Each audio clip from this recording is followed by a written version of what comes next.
Pull your hair out. Yeah. Get back to Washington. What is at the top of your list? Getting our fiscal house in order. There are several. Remember, I talked about fiscal discipline, limited government, personal responsibility. You have to understand what motivates me. What motivates me is the fact that my daughter, again, when she has a family of her own, owes so much money that it's absolutely impossible for her to reach her opportunities or realize her dreams. We are leaving our children a world that's less prosperous than the one that we've inherited. So my focus is the economy. That's my focus. As I've talked about you to other people, one person brought up this statement, and I need to find out where you're at on it. They say, Mia is soft on the fence. Now, I don't know where they heard that. I don't know what's going on. Did that Kate address that for me, will you? Okay, so it probably came from something where I said, if the military says that they don't want F-35s, for instance, why should we provide F-35s if the military doesn't want them? I am not soft on defense. I believe in a strong national defense. I believe that that's what federal government's supposed to do.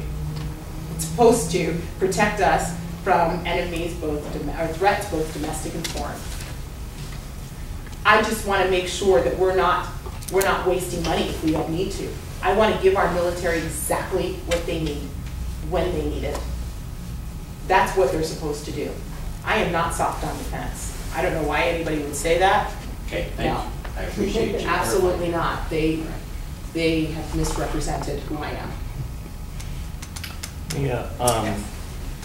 The slim majorities that are held in the House and the Senate right now sort of either beg compromise, cooperation, collaboration, or what we have today, which is none of that. None of it. What would you do when you get there? Okay. Because it's not likely that even if the Republicans take the Senate, it's not going to be by a big margin. Okay. I don't want you to go on because I don't want you to feed. I don't want to know where you are before I give you my answer. All right, I'll stop right there and you answer. and then you can go, if you have more to add, you can go on and do that. You talk. There is a difference between compromise and cooperation, okay? I am willing to cooperate. There are things that I will not compromise. I will not compromise the document that I've sworn to uphold. Will not do that because that document protects us and our unalienable rights from rulers and policymakers. So those are the things I will not compromise. I will cooperate though. If there is something, I certainly won't compromise my principles either. But if there are things, if somebody has an idea that it's an effective idea, why wouldn't we listen? Why wouldn't we take it into consideration? Why wouldn't we even think about some of the things that are good in it that we can pass? Example, the super committee were just at each other's throats. Nothing was getting done, getting a downgrade, everything's happening. So they put in 435 members of the U.S. House can't figure it out, so they pick a few people. And they say maybe they can figure it out, which I thought that was the biggest joke. But they couldn't figure it out. You know what Marco Rubio says? He walks in and he said, write down what you all agree to. What do you all agree on? They put it in, said, great, we're passing it. To me, that's cooperating without having to compromise. There are things that are put in bills, if they take one little section out, everybody would be for it. If somebody has a good idea, you have to understand, I'm interested in results and what's effective. And if there's something that's effective, I'm willing to listen. Again, I'm not the one taking the 2x4 to Washington. I have to work with people on the city council all the time that have different ideas and different thoughts. And we're doing well.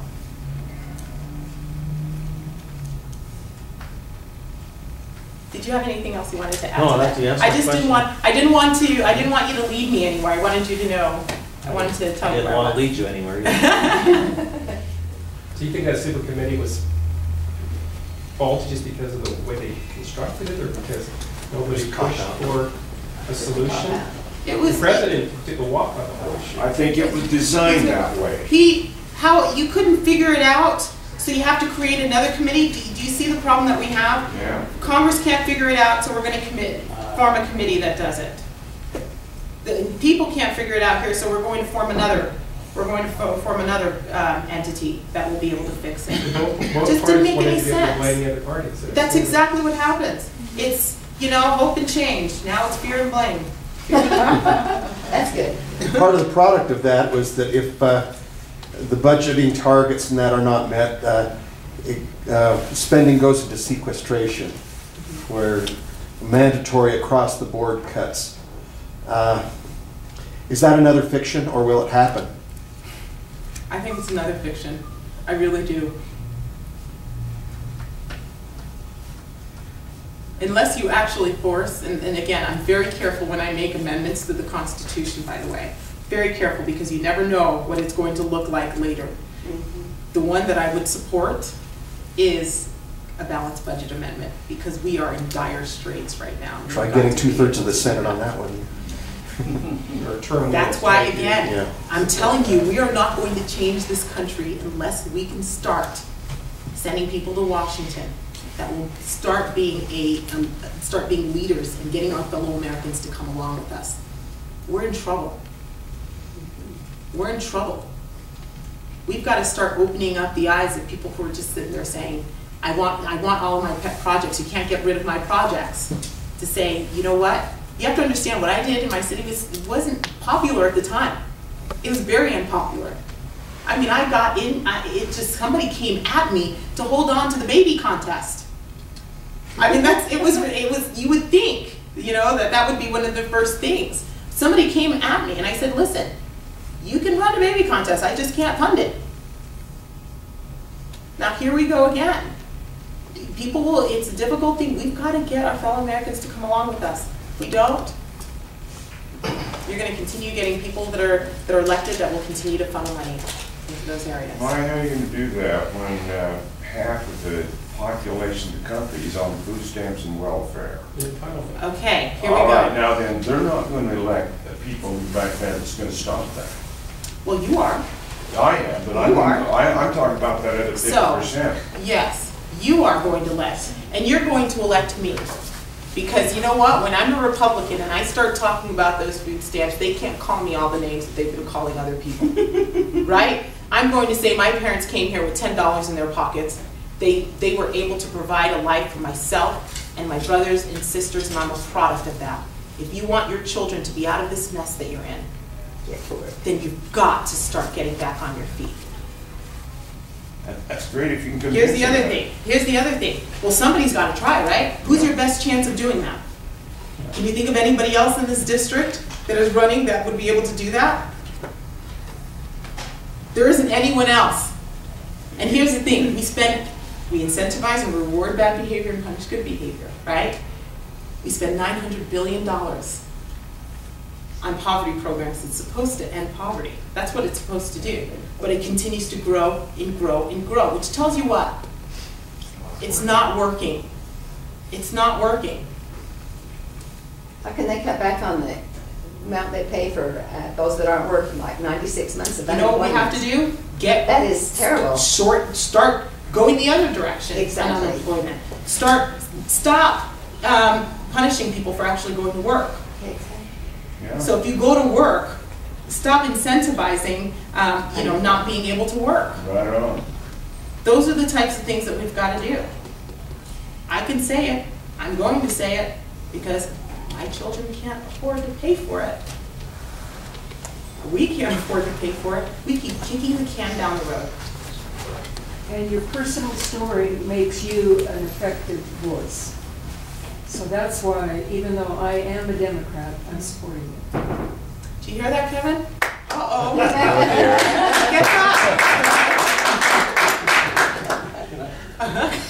up. What committees do you want to be on and why? Ways and Means, Energy and Commerce, maybe even Agriculture, because they fall under the 3 issues that I talked about: fiscal discipline, limited government, personal responsibility.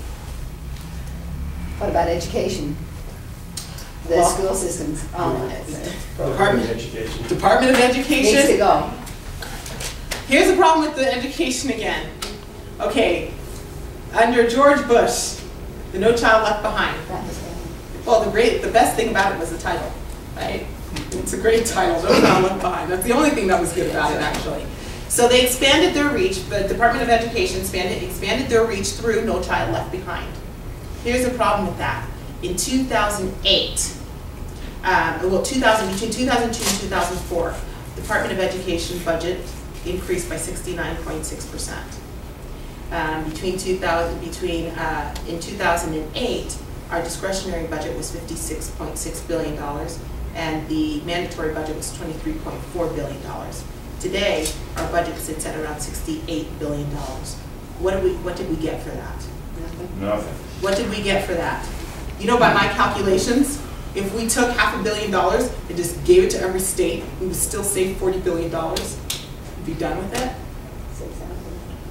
I think, again, if we can get our teachers that are able to make decisions in their classroom, the classrooms that is specifically, I mean, they're all individuals we're teaching here, right?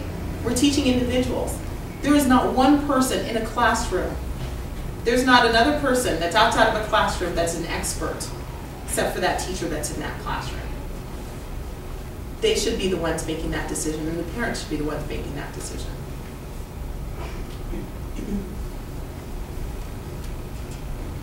I thought I saw a hand. I was just scratching my Oh. nose. That's why I kind of like the core curriculum right now, because it's run by like states, and each state is handling, this is a new thing in schools, I work in a school. I know about core curriculum.